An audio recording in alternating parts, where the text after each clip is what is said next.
With me now, fellow at the Open Markets Institute, Matt Stoller. And you may remember, if you watched Swamp Watch a few weeks ago, Matt was part of that row that happened when his organisation issued a statement on Google's alleged monopoly position. And then Eric Schmidt, the boss of Google, went nuts and asked that he be thrown out. And here you are now as a leading expert on this topic, really pioneering some of the work on this issue. What I'd love you to do is just explain to our audience why they should care about it, because you can see why business leaders are interested.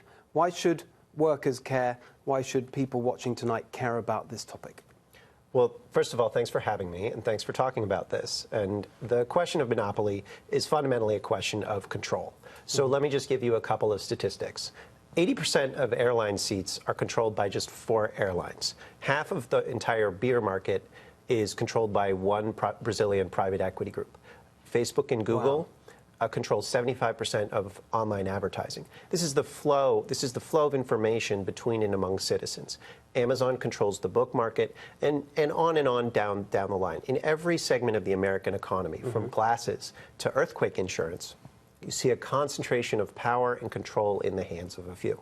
And this leads to less community control over the retail and banking and credit decisions and commercial decisions. It leads to radical amounts of inequality, both economic in terms of income, wages, and wealth, and also political corruption, things like that. You've talked a lot about this on Swamp Watch.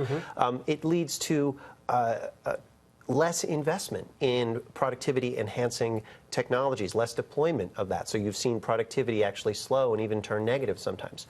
Almost every single problem of American, not politics, but political economy can be traced to rising concentration, which is really a post-1978, post-1982 phenomenon. So just to be really simplistic about it, you think it's clearly, from what you said, this is getting worse?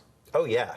And it's about controlling citizens, it's about controlling communities, it's about preventing people from being able to compete, form businesses, trade with each other, sell their labor at fair prices, and so on and so forth. So let's look at one aspect of it. You mentioned inequality, and you just talked about labor. So let's look at a really kind of fundamental issue for people, their income, their wages, what they're paid. How does this issue of antitrust affect that?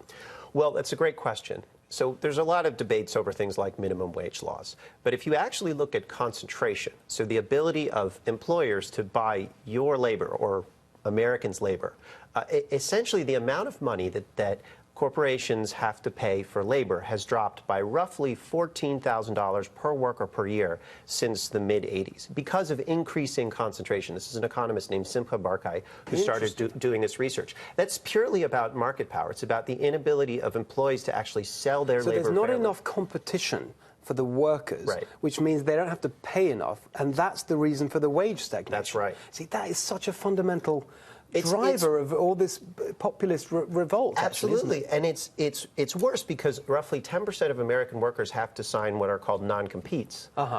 Non-compete agreements. It's in the title. They can't actually compete to sell their labor. Well, explain that a bit. Just put it into a very practical terms. You work for a company, and you sign a contract that says you signed one of these non-compete. What does that exactly mean? It says you're not allowed to go and work for a competitor for a certain amount of time. Oh, so that keeps the wages down because they're not allowed to offer you a higher salary to go and join them. So how much of the economy does that affect? What proportion of workers are affected by non-compete? Well, that's about 10% of the economy. And it's not just where you might expect it, like scientific and technical jobs where there might be some trade secret arrangements. It's things like fast food workers.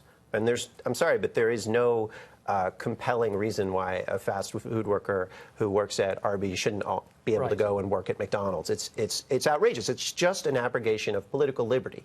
That's all it is. So it's really interesting because, as you say, we talk about minimum wages and everything, but it sounds like on that and so many other issues, this question of antitrust and concentration of power could be the answer.